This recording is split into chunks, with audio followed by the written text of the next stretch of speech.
প্রিয় শিক্ষার্থীবৃন্দ, Facebook live ক্লাসের ধারাবাহিক অংশ হিসেবে প্লান্ট ইঞ্জিনিয়ারিং সাবজেক্ট নিয়ে আবারও আমি হাজির হয়েছি তোমাদের সাথে। তোমাদেরকে এই ক্লাসে স্বাগত জানাচ্ছি। আশা করি তোমরা সবাই ভালো আছো। আজকে আমাদের সাবজেক্ট হলো প্লান্ট ইঞ্জিনিয়ারিং। সাবজেক্টের কোড 67063। এটি মেকানিক্যাল ডিপার্টমেন্টের ষষ্ঠ পর্বের একটি সাবজেক্ট। এই সাবজেক্ট নিয়ে আমি আছি তোমাদের সাথে S M. Faruk Hossain, instructor mechanical department, Sylhet polytechnic institute, Sylhet. অধ্যায় 11 ভেন্টিলেশন এবং এয়ার কন্ডিশনিংয়ের গত ক্লাসগুলোতে আমি 2-3টা ক্লাসে আলোচনা করেছি। আজকে আরও কিছু বিষয় আসবে।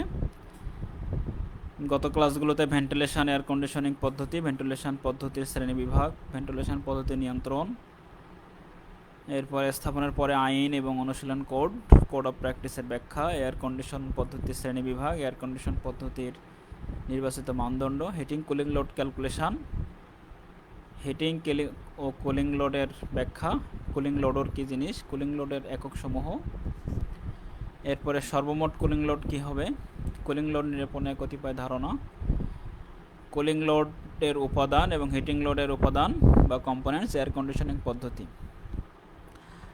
গত ক্লাসে কুলিং লোড ক্যালকুলেশনের গুরুত্ব পর্যন্ত আলোচনা করা হয়েছিল। আজকে আমি তোমাদেরকে হিটিং লোড ক্যালকুলেশন গুরুত্ব থেকে শুরু করব। পৃথিবীর অনেক দেশে শীতকালে তাপমাত্রা অনেক নিচে থাকে, সাধারণ টেম্পারেচার থেকে অনেক কম। সেসব স্থানে শীতকালীন যে এয়ার কন্ডিশনিং পদ্ধতি সেটা আমাদেরকে গ্রহণ করতে হয়। গৃহে অবস্থানরত মানুষের জন্য আরামদায়ক অবস্থা বজায় রাখার জন্য বাইরের উৎস হতে গৃহে তাপ সরবরাহ করতে হয়। গৃহে তাপ উৎপাদনের হার পারিপার্শ্বিক বায়ুমণ্ডলে বাতাসের দ্বারা শরীর থেকে তাপ নিষ্কাশনের হার বেশি হওয়ার অস্বস্তিদায়ক অবস্থার সৃষ্টি হয়। সেক্ষেত্রে তাপমাত্রা ও আর্দ্রতাকে যথোপযুক্তভাবে নিয়ন্ত্রণ করে মানুষের শরীরে আরামদায়ক অবস্থার যোগান দেওয়া হয়। একটি বিল্ডিংয়ের কক্ষসমূহ এই আরামদায়ক অবস্থা বজায় রাখতে হলে প্রত্যেকটি কক্ষ থেকে যে পরিমাণ তাপ পারিপার্শ্বিক বায়ুমণ্ডলে নিষ্কাশিত হয়, ঠিক সেই পরিমাণ তাপ কক্ষগুলিতে অবিরামভাবে সরবরাহ করার প্রয়োজন হয়।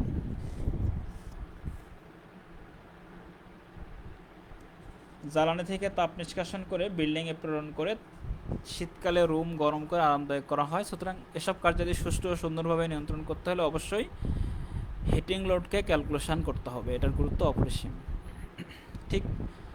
ঠিক মতো হিটিং লোড যদি ক্যালকুলেশন করতে হয় তাহলে আমাদের যেসব বিষয়গুলো বিবেচনা করতে হবে, পরিমিতভাবে রুমে গরম পাওয়া যাবে। যদি করা হয় তাহলে পরিমিতভাবে আমাদের যেটুকু গরম প্রয়োজন সেটুকু পাওয়া যাবে, অর্থের সাশ্রয় হবে, নিরাপত্তামূলকভাবে প্লান্ট চালানো যাবে, সময়ের অপচয় কম হবে, মেশিনের কর্মক্ষমতা বা এফিসিয়েন্সি বেড়ে যাবে, ডিজাইন করতে সহজ হবে, কাঙ্ক্ষিত ফলাফল পাওয়া যাবে।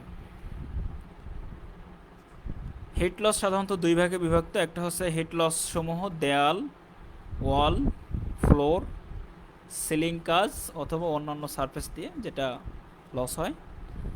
এছাড়া 2 নম্বরে হচ্ছে ভেন্টিলেশনের মাধ্যমে বা মুক্ত বাতাস প্রবেশের মাধ্যমে, দরজা খোলা বা ছিদ্র পথের মাধ্যমে। অনেক সময় আমরা বাইরে বের হই রুম থেকে, সে সময় দরজা খোলা হয়, তখন বাইরের টেম্পারেচার ভিতরে ঢুকে ভিতরের টেম্পারেচার বাইরে যায়। এরপরে কোনো ছিদ্র থাকলে সবসময় 100% ছিদ্র মুক্ত করা যায় না। ভেন্টিলেশন যখন থাকে ভেন্টিলেশনের মাধ্যমে কিছু বাতাস প্রবেশ করে। তো ডিজাইন করার সময় তাপমাত্রা এবং বাতাসের গতির উপর ভিত্তি করে করতে হয়। বাতাসের গতিবেগ সর্বোচ্চ পরিমাণে ইনফিল্ট্রেশনের প্রতিক্রিয়া করে থাকে। বাইরের ত্বকের মাধ্যমে তাপের প্রবাহের বাধা হয়ে থাকে। সাধারণভাবে হিটিং লোড এস্টিমেট করতে শীতকালীন বাতাসের রাতের তাপমাত্রার উপর ভিত্তি করে করতে হয়। যেহেতু থিয়েটার, অ্যাসেম্বলি হল, কমার্শিয়াল এবং ইন্ডাস্ট্রিয়াল বিল্ডিংয়ের ক্ষেত্রে ভিতরের হিট গেইন অগ্রাহ্য করা হয়, কারণ এখানে মানুষের পরিমাণ হিসাব করা যায় না, নির্দিষ্ট থাকে না। একটা নির্দিষ্ট আদর্শ মাপ নিয়ে, স্ট্যান্ডার্ড মাপ নিয়ে সেই অনুযায়ী করতে হয়। ভিতরের তাপ বৃদ্ধি অনুভূত সূক্ষ্ম তাপের মাধ্যমে হয়ে থাকে, যা অবস্থানত মানুষ, লাইটিং, বৈদ্যুতিক মোটর, ইলেকট্রনিক্স যন্ত্রাংশ ইত্যাদির মাধ্যমে হয়। Heat transfer loss, heat transmission loss, পরিবহন এবং পরিচালনের মাধ্যমে তাপের সঞ্চালন নিম্নলিখিত সূত্রের মাধ্যমে আমরা নির্ণয় করতে পারি, যেমন কিউ সমান এ টিআই মাইনাস টিও। এখানে কিউ হলো দেয়াল, ছাদ, কাচ ইত্যাদি কর্তৃক পরিবাহিত তাপ, এ হলো সারফেসের ক্ষেত্রফল, ইউ বাতাসের হিট কোএফিসিয়েন্ট, টিআই হলো ভিতরের বাতাসের তাপমাত্রা এবং টিও হলো বাইরের বাতাসের তাপমাত্রা। এখন বেসমেন্টের দেয়াল এবং ফ্লোর বা মেজর হিট ট্রান্সফার যে সকল বিষয়ে নির্ভর করে সেগুলো হলো রুম এয়ার টেম্পারেচার এবং গ্রাউন্ড টেম্পারেচার, সেটা আউটডোর এয়ার টেম্পারেচার পার্থক্যের উপর, এটার উপর ডিপেন্ড করে। বেসমেন্টের দেয়াল এবং মেঝের ম্যাটেরিয়ালসের উপর, ফ্লোরের ম্যাটেরিয়ালস কী হবে সে ধরনের উপর ডিপেন্ড করবে। পৃথিবীর অন্যান্য উপাদানের তাপ পরিবাহিতার উপর, যে সকল উপাদান ব্যবহার করা হবে সেই উপাদানগুলোর কী পরিমাণ তাপ পরিবহন তো থাকে সেটার উপর ডিপেন্ড করবে। এখন ইনফিল্ট্রেশন এবং ভেন্টিলেশন লস যেটা হয় দুইভাবে হতে পারে। একটা হচ্ছে যে সেন্সিবল হিট লস, কিউএসপি সমান VP into CPA into TI minus TO, এটা 1 নম্বর সমীকরণ। এখানে আর হলো বাতাসের ঘনত্ব, ভি হলো বাতাস প্রবাহের আয়তন, সিপিএ স্থির চাপে বাতাসের আপেক্ষিক তাপীয় ক্ষমতা, টিআই ভিতরের বাতাসের তাপমাত্রা এবং টি হলো বাইরের বাতাসের তাপমাত্রা। এরপরে আছে ল্যাটেন্ট হিট লস, কিউএলএ সমান ভিপি ইন্টু ডব্লিউআই মাইনাস ডব্লিউ0, এর সাথে থাকবে এইচএফজি 2 নম্বরে। এখানে আর বাতাসের ঘনত্ব, ভি বাতাস প্রবাহের আয়তন, সিপিএ স্থির চাপে বাতাসের আপেক্ষিক তাপীয় ক্ষমতা, ডব্লিউআই ভিতরের বাতাসের আর্দ্রতার অনুপাত, ডব্লিউও বাইরের বাতাসের আর্দ্রতার অনুপাত এবং এইচএফজি হলো ভিতরের বাতাসের সুপ্ত তাপের বাষ্পায়ন তাপমাত্রা। এখন আমরা যদি দেখি কুলিং লোডের উপাদানগুলো কি হতে পারে। কুলিং লোডের হিসাব নিকাশ সহজসাধ্য করার জন্য সমগ্র কুলিং লোডকে তাপের উৎস অনুযায়ী কতিপয় স্বতন্ত্র লোডে ভাগ করা হয় এবং এই লোডগুলোকে স্বতন্ত্রভাবে পৃথকভাবে নির্ণয় করা হয়। এই পৃথকভাবে নিরূপিত বা নির্ণয়কৃত লোডগুলোকে কুলিং লোডের উপাদান বলা হয়। এখানে কয়েকটা উপাদান দেখানো হয়েছে একটা চিত্রের মাধ্যমে। Roof, light, partition wall, equipment, floor, people, infiltration, এরপরে glass solar, glass conduction, exterior wall. এখন কুলিং লোডের উপাদানকে আমরা 4টা ভাগে ভাগ করতে পারি। একটা হচ্ছে অবকাঠামোর মাধ্যমে সঞ্চালিত তাপ, একটা হচ্ছে বাতাস পরিবর্তনজনিত লোড, বস্তু কর্তৃক লোড বা সামগ্রীর তাপ, বিবিধ বা সম্পূরক লোড। এক্ষেত্রে আমরা প্রথম যেটা দেখি দেয়াল বা ওয়ালের অবকাঠামোর গেইন লোড যেটা হবে। ওয়াল গেইন লোডকে কখনো কখনো ওয়াল লিকেজ লোডও বলা হয়। রেফ্রিজারেশন স্থানের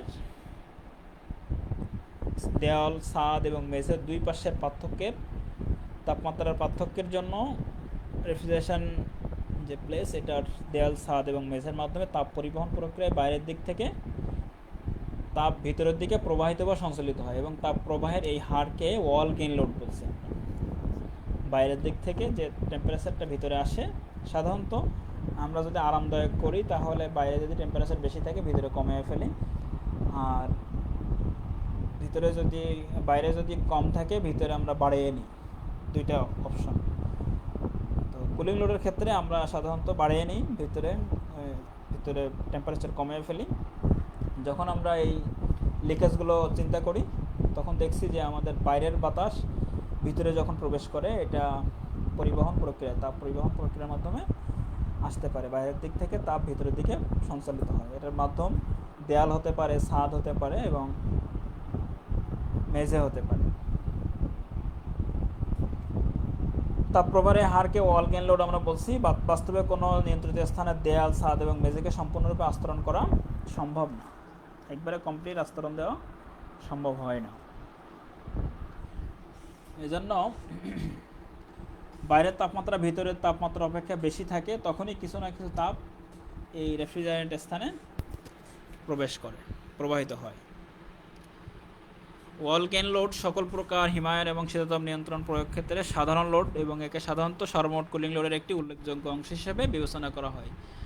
যে পরিমাণ তাপ অবকাঠামোর চারপাশের বায়ুমণ্ডল থেকে পরিবহন প্রক্রিয়ার মাধ্যমে দেয়াল, ছাদ এবং মেঝের মাধ্যমে সঞ্চালিত হয়ে আবদ্ধ স্থানকে, আমরা যেটাকে রেফ্রিজারেশনের আওতায় রাখি, উত্তপ্ত করে সেই স্থানকে, তাকে বলছি আমরা অবকাঠামোর মাধ্যমে সঞ্চালিত তাপ। অবকাঠামোর মাধ্যমে গৃহীত তাপ যেটা হয় সেটা H সমান কে ইন্টু এ ইন্টু টিডি। এখানে কে হলো দেওয়ালের নির্দিষ্ট পুরুত্বের জন্য তাপ পরিবহন গুণাঙ্ক W/m²/ডিগ্রি সেলসিয়াস। এ হলো অবকাঠামোর ওয়াল, সিলিং এবং মেঝের বাইরের পৃষ্ঠের ক্ষেত্রফল মিটার²। টিডি হলো ভিতরের এবং বাইরের তাপমাত্রার পার্থক্য ডিগ্রি সেলসিয়াসে। এরপরে যদি আমরা দেখি বাতাস পরিবর্তনজনিত লোড, মানুষের শ্বাস প্রশ্বাসের কাজে প্রয়োজনীয় মুক্ত বাতাস সরবরাহের জন্য বৈদ্যুতিক তাপের পরিমাণ অথবা নিয়ন্ত্রিত কক্ষের দরজা খোলার সময় এবং কোনো ছিদ্র পথে প্রবিষ্ট মুক্ত বাতাসের জন্য বৈদ্যুতিক তাপের পরিমাণকে বাতাস পরিবর্তনজনিত লোড বলছি আমরা। যখন কোনো হিমায়িত স্থানের দরজা খোলা হয় তখন বাইরের গরম বাতাসগুলো উক্ত হিমায়িত স্থানে প্রবেশ করে, ফলে ওই স্থানের ঘন শীতল বাতাস বাইরের গরম বাতাস দ্বারা প্রতিস্থাপিত হয়। সুতরাং হিমায়িত স্থানের ডিজাইন কন্ডিশন অর্জন করার জন্য বাইরের গরম বাতাসের তাপ অপসারণ করা হয়। এ তাপ সর্বমোট কুলিং লোডের একটি অংশ হিসেবে পরিলক্ষিত হয়।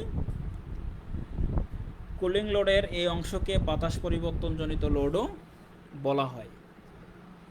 বাতাস পরিবর্তনজনিত লোড যে সকল উপাদানের উপর নির্ভর করে সেগুলো হলো কক্ষের আয়তন, দরজা খোলার সংখ্যা, দরজা খোলা রাখার সময়, দরজার অবস্থান, অবস্থানকারীর সংখ্যা এবং কাজের ধরন। বাতাস পরিবর্তন জনিত লোডকে আমরা নিম্ন সূত্রের সাহায্যে নির্ণয় করতে পারি। যেমন কক্ষের আয়তন ঘনমিটারে মিটার কিউব, প্রতি ঘনমিটার বাতাসের সাথে প্রবিষ্ট তাপ, এটাকে জুল দ্বারা প্রকাশ করা হয়। বাতাস পরিবর্তনের সংখ্যা ডিভাইডেড বাই ৮৬,৪০০। এখানে প্রতি ঘনমিটার বাতাসের সাথে প্রবিষ্ট তাপ নির্দিষ্ট টেবিল থেকে একটা পাওয়া যায় এটা। আর ৮৬,৪০০ সংখ্যাটি প্রতিদিনের সেকেন্ডের পরিমাণ। এটি প্রতিদিনের হিট লোডকে জুল ওয়াটে রূপান্তরিত করে। জুলকে, যে লোড থাকে জুলে থাকে, জুলকে এই ৮৬,৪০০ দ্বারা ভাগ করলে সেকেন্ডে আসে, তাহলে জুল পার সেকেন্ডে হয়, তখন ওয়াট।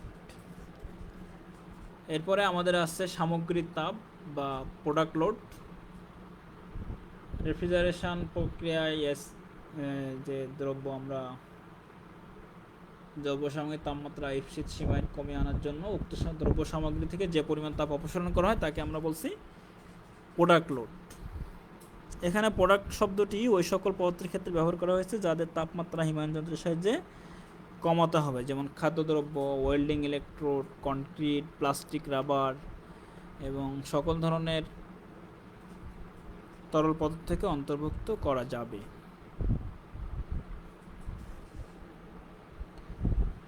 সংক্ষেপে কোনো বস্তু বা খাদ্য সামগ্রী নির্দিষ্ট তাপমাত্রায় ঠান্ডা করে সংরক্ষণ করতে যে পরিমাণ তাপ অপসারণের প্রয়োজন হয় তাকে আমরা বলছি সামগ্রিক লোড।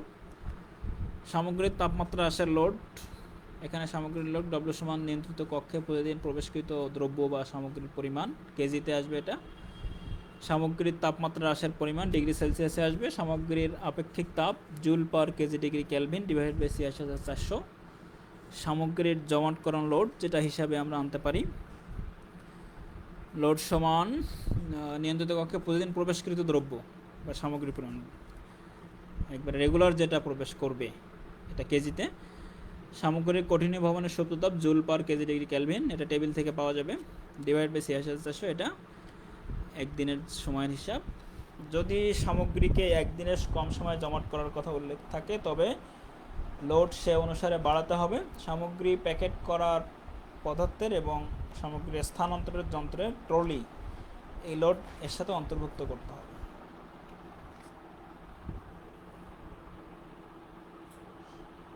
সতেজ সামগ্রীর শ্বাস প্রশ্বাসজনিত লোড বা তাপ সতেজ ফল সবজি নিয়ন্ত্রিত কক্ষে সংরক্ষণ করা অবস্থায় এদের জীবন প্রক্রিয়া চলতে থাকে, অর্থাৎ এদের শ্বাস প্রশ্বাসের ফলে এদের থেকে তাপ সংযোজিত হয়। সামগ্রীর শ্বাস প্রশ্বাসজনিত লোড বা তাপ বৃদ্ধির পরিমাণ নিম্নলিখিত সূত্রের সাহায্যে নির্ণয় করা যায়। সামগ্রীর লোড সমান নিয়ন্ত্রিত কক্ষে রক্ষিত সামগ্রীর ওজন কেজি ইন্টু সামগ্রীর শ্বাস প্রশ্বাসজনিত লোড বা তাপ joule per KG degree kelvin.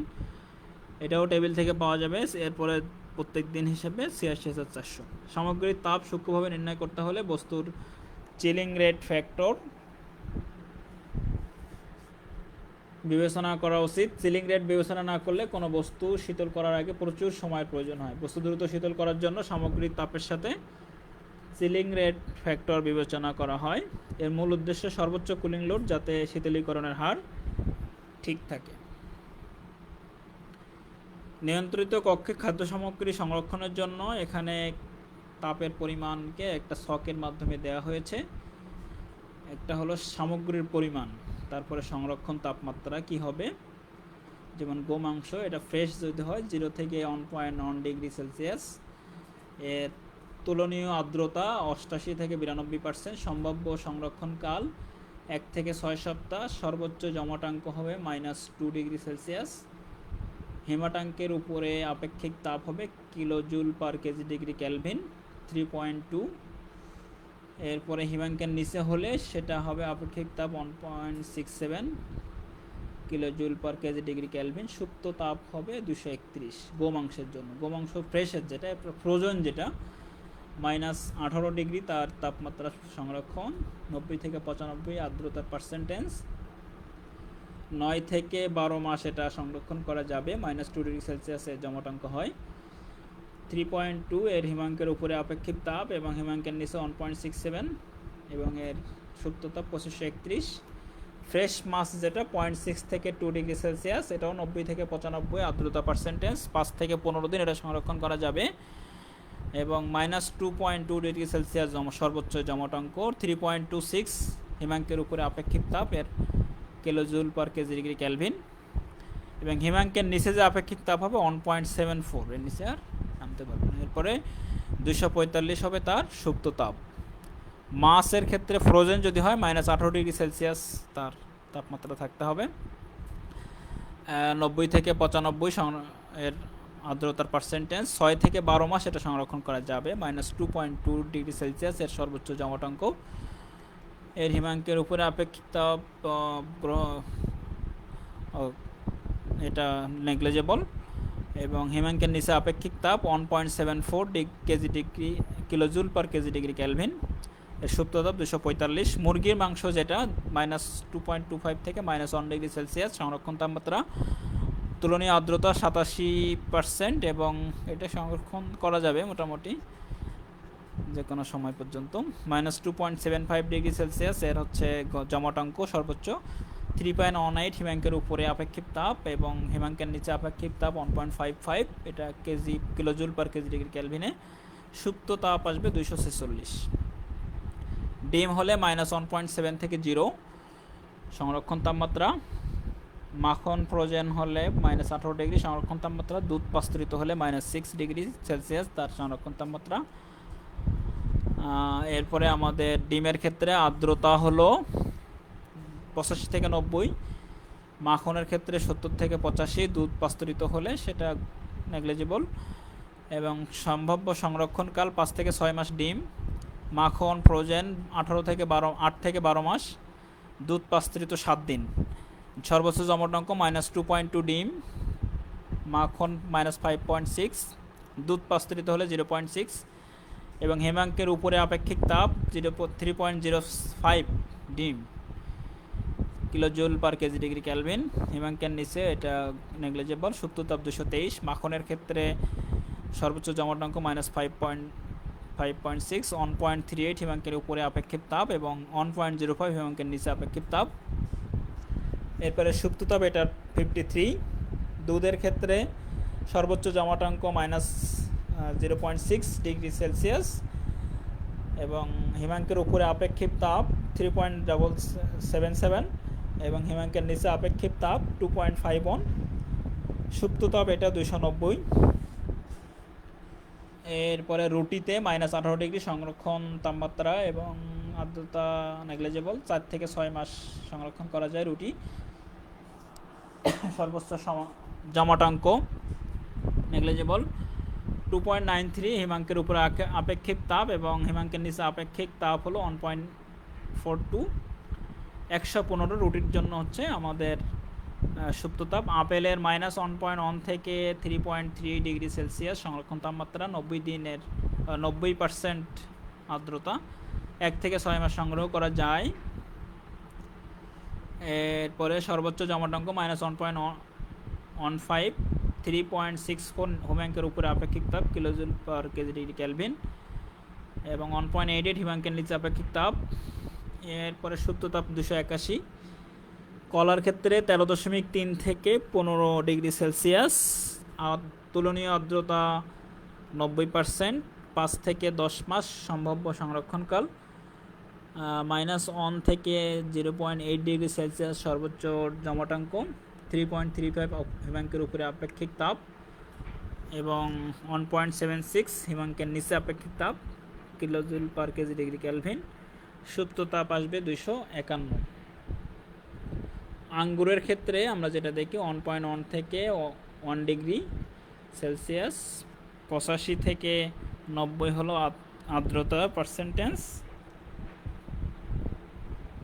এরপরে 1 থেকে 6 মাস সংরক্ষণকাল, -2.2 ডিগ্রি সেলসিয়াস, জমাটাঙ্ক 3.6 kilojoule per KG degree kelvin হলো হিমাঙ্কের উপরে আপেক্ষিক তাপ এবং হিমাঙ্কের নিচে আপেক্ষিক তাপ হলো 1.84।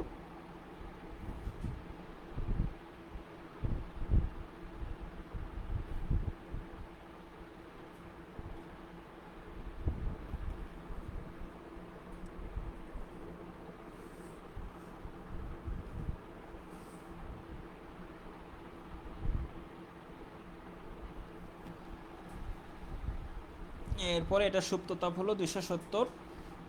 লেবুর ক্ষেত্রে 14.4 থেকে 15.6 ডিগ্রি সেলসিয়াসে এটা সংরক্ষণ করতে হবে। এর আর্দ্রতার পার্সেন্টেজ 86 থেকে 88, 1 থেকে 6 মাস সংরক্ষণকাল, -1.4 ডিগ্রি সেলসিয়াস, জমাটাঙ্ক 3.81 ও এর হিমাঙ্কের উপরে আপেক্ষিক তাপ এবং হিমাঙ্কের নিচে 1.93।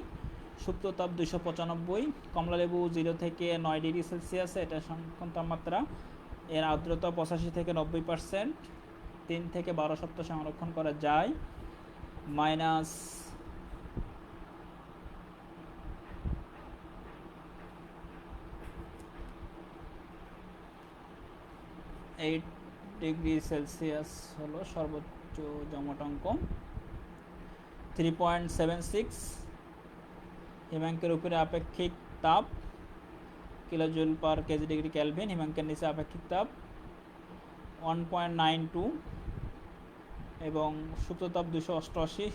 সিম সবুজের ক্ষেত্রে 4.4 থেকে 72 ডিগ্রি সেলসিয়াস পর্যন্ত, 90 থেকে 95 আর্দ্রতা, 7 থেকে 10 দিন সংগ্রহ করা যায়, -0.7 ডিগ্রি সেলসিয়াস হলো জমাটাঙ্ক, 3.81 kilojoule per KG degree kelvin, হিমাঙ্কের উপরে আপেক্ষিক তাপ এবং হিমাঙ্কের নিচে হলো 1.97। সুপ্ত তাপ 298। বাঁধাকপি তাপমাত্রা 0 ডিগ্রি সেলসিয়াস, সংরক্ষণ তাপমাত্রা, তুলনীয় আর্দ্রতা 90 থেকে 95%, 3 থেকে 4 মাসে এটাকে সংরক্ষণ করা যায়, -0.89 ডিগ্রি সেলসিয়াস সর্বোচ্চ জমাটাঙ্ক, 3.94 এবং 1.97 হিমাঙ্কের উপরে ও নিচে আপেক্ষিক তাপ কিলোজুল পার কেজি ডিগ্রি কেলভিনে এবং সুপ্ত তাপ হলো 307। এছাড়া আছে গাজর 0 ডিগ্রি সেলসিয়াস সংরক্ষণ তাপ, ফুলকপি 0 ডিগ্রি সেলসিয়াস, শসা 7 থেকে 10 ডিগ্রি সেলসিয়াস সংরক্ষণ তাপমাত্রা, গোলালু নতুন 10 থেকে 13 ডিগ্রি সেলসিয়াস। গাজরের ক্ষেত্রে তুলনীয় আর্দ্রতা 90 থেকে 95%, ফুলকপি 90 থেকে 95, শসাও 90 থেকে 95 এবং গোলালু নতুন হলে সেটা 90%। সংরক্ষণকাল 4 থেকে 5 মাস গাজর, ফুলকপি 2 থেকে 4 সপ্তাহ, শসা 10 থেকে 14 দিন এবং গোলালু নতুন এটা নেগলিজিবল। সর্বোচ্চ জমাটঙ্ক গাজর -1.39, ফুলকপি -7.8 এবং শসা -0.5, গোল আলু নতুন -0.61 এত ডিগ্রি সেলসিয়াস এবং গাজরের হিমাঙ্কের উপরে আপেক্ষিক তাপ 3.76, হিমাঙ্কের নিচে 1.93 kilojoule per KG degree kelvin. এর সুপ্ত তাপ 293। ফুলকপির ক্ষেত্রে হিমাঙ্কের উপরে আপেক্ষিক তাপ 3.89, নিচে 1.97 kilojoule per KG degree kelvin. 307 হলো এর সুপ্ত তাপ। শসার ক্ষেত্রে 4.06 হিমাঙ্কের উপরে আপেক্ষিক তাপ এবং নিচে হলো 2.05 kilojoule per KG degree kelvin. এর সুপ্ত তাপ আছে 319। গোল আলু নতুনের ক্ষেত্রে হিমাঙ্কের উপরে আপেক্ষিক তাপ 3.56 এবং নিচে হলো 1.84। এর সাথে এর সুপ্ত তাপ এই টেবিলে 270। এছাড়া আমাদের গোল আলু পুরাতন যদি হয় এটার সংরক্ষণ তাপমাত্রা 3.3 থেকে 10 ডিগ্রি সেলসিয়াস, তুলনীয় আর্দ্রতা 90% এবং সংরক্ষণকাল মোটামুটি করা যায়। সর্বোচ্চ জমাটঙ্ক -0.61 ডিগ্রি সেলসিয়াস, হিমাঙ্কের উপরে আপেক্ষিক তাপ 3.43, নিচে হলো 1.8 kilojoule per KG degree kelvin. 258 হলে সুপ্ত তাপ। টমেটো সবুজের সংরক্ষণ তাপমাত্রা 13 থেকে 21, টমেটো পাকা হলে 7 থেকে 10 ডিগ্রি সেলসিয়াস। তুলনীয় আর্দ্রতা টমেটো সবুজের ক্ষেত্রে 85 থেকে 90% এবং টমেটো পাকা হলে 85 থেকে 90%। সেম 1 থেকে 3 সপ্তাহ সবুজ হলে সংরক্ষণ করা যায়, পাকা হলে 4 থেকে 7 দিন এবং সর্বোচ্চ জমাটঙ্ক দুইটাই সেম 0.55 থেকে এটাও -0.55 ডিগ্রি সেলসিয়াস এবং হিমাঙ্কের উপরে তাপমাত্রা আপেক্ষিক তাপ 3.92, হিমাঙ্কের নিচে 2, দুই ক্ষেত্রেই সেম, উভয় ক্ষেত্রেই সুপ্ত তাপ 312। এই হলো আমাদের সংরক্ষণ জন্য তাপের পরিমাণ, যে তাপগুলো আমরা দেখতে পারি। এছাড়া সিলিং রেট ফ্যাক্টর যেটা আমাদের বিবেচনা করতে হয়, বস্তু হলো গরুর গোস্ত বা গোমাংস, এটা 0.67, মুরগির গোস্ত বা মাংস 1.00, ডিম হলে 0.67, আইসক্রিম হলো 0.75, দুধ 0.85, টমেটো 1.00, কমলালেবু 0.70। এখন নিয়ন্ত্রণ কক্ষে মানুষের যেসব লোড আমরা দেখি সেগুলো হলো অবস্থানকারী নিয়ন্ত্রণে যারা কাজ করে তাদের শরীর থেকে নির্গত তাপ এই লোডের অন্তর্ভুক্ত। প্রতিটি মানুষের তাপ অপসারণের ক্ষমতা সমান নয়, কাজের ধরনের উপরে তাপ অপসারণের পরিমাণ নির্ভর করে। কেউ প্রচণ্ড শারীরিক কায়িক শ্রম করে, কেউ মাথার কাজ করে, কেউ হাতের কাজ করে, সব কাজগুলোর ভিন্ন ভিন্ন লোড চিন্তা করতে হয়। অবস্থানকারী মানুষের লোড, অবস্থানকারীর সংখ্যা, অবস্থানের সময়, প্রতি অবস্থানকারীর তাপ নির্গমনের পরিমাণ ডিভাইডেড বাই 24। এছাড়া লাইটিং লোড, বিভিন্ন কক্ষের লাইটিং লেভেল বিভিন্ন মাত্রায় হয়ে থাকে। যখন এ ব্যাপারে তথ্যের অপর্যাপ্ত দেখা দেয় তখন প্রতি বর্গমিটার মেঝের ক্ষেত্রফলের জন্য 10 ওয়াট লাইটিং ইন্টেন্সিটি ধরা হয়ে থাকে। নিয়ন্ত্রিত কক্ষে মানুষ যতক্ষণ থাকে ততক্ষণ লাইট জ্বলে। এই হিসাব নিচের সূত্রের সাহায্যে লাইট লোড নির্ণয় করা হয়। যেমন লাইট লোড W সমান লাইটিং পাওয়ার ইন্টু লাইট জ্বলার ঘন্টা divided by 24। Cooler fan load, cooler load অবিরাম হয়ে থাকে কারণ কুলার যতক্ষণ চলে কুলার ফ্যান ততক্ষণ চলে। কুলারের ক্যাটালগে কুলারের ইনপুট পাওয়ার দেওয়া থাকে, তা থেকে নিচের সূত্রের সাহায্যে কুলার ফ্যান মোটরের লোড নির্ণয় করা যায়। ইউনিটটি কত সময় চালু থাকবে তার উপর ভিত্তি করে প্রাথমিকভাবে কুলার ইউনিট নির্ধারণ করতে হয়। কুলার ফ্যান লোড W সমান কুলার ফ্যানের input into 24 divide by cooler চালু থাকার সময়।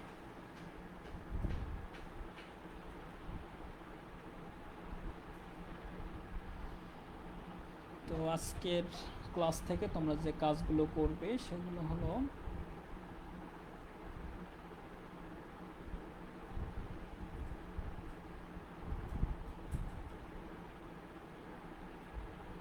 ক্লাসের টাইম শেষ হয়ে যাওয়ার কারণে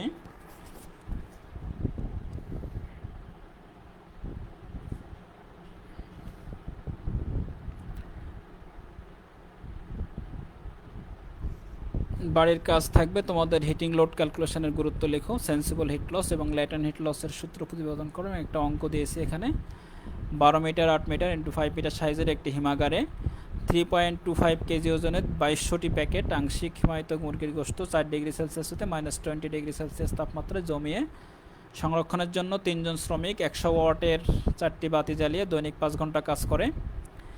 দৈনিক 8 ঘন্টা ইফসিত বা কাঙ্ক্ষিত হিমায়নের জন্য শীতল যন্ত্রের ক্ষমতা বের করো। প্রয়োজনীয় তথ্যাদি: হিমাগারের বাইরের তাপমাত্রা 32 ডিগ্রি সেলসিয়াস, মুরগির আপেক্ষিক তাপ হিমাঙ্কের ঊর্ধ্বে 3.2 kilojoule per KG degree kelvin এবং হিমাঙ্কের নিচে 1.65 kilojoule per KG degree kelvin. সুপ্ত তাপ এল সমান 248 কিলোজুল পার কেজি। দেওয়াল ছাদ ও মেঝের ক্ষেত্রে ইউ সমান 0.483 W per metre square kelvin. মুক্ত বাতাসের হার 15 লিটার পার সেকেন্ড। বাতাসের বৈদ্যুতিক তাপের পরিমাণ 0.15 কিলোজুল পার লিটার। মানুষের শরীরে নির্গত তাপ 405 ওয়াট পার জন। মুরগির জমাটাঙ্ক -3.25 ডিগ্রি সেলসিয়াস। এছাড়া কুলিং লোডের উপাদানগুলো লিখবা। এয়ার কন্ডিশন পদ্ধতি কি? যে কোনো একটি এয়ার কন্ডিশন পদ্ধতি ব্যাখ্যা করো। তো এই ভিডিওটি তোমরা যদি পুনরায় দেখতে চাও তাহলে ভিজিট করো skills.gov.bd/dt এবং www.facebook.com/skills.gov.bd। সবাইকে ধন্যবাদ। আজকের ক্লাস আমরা এখানে শেষ করছি। নেক্সট ক্লাসে বাকি আলোচনা হবে। সবাই ভালো থাকো।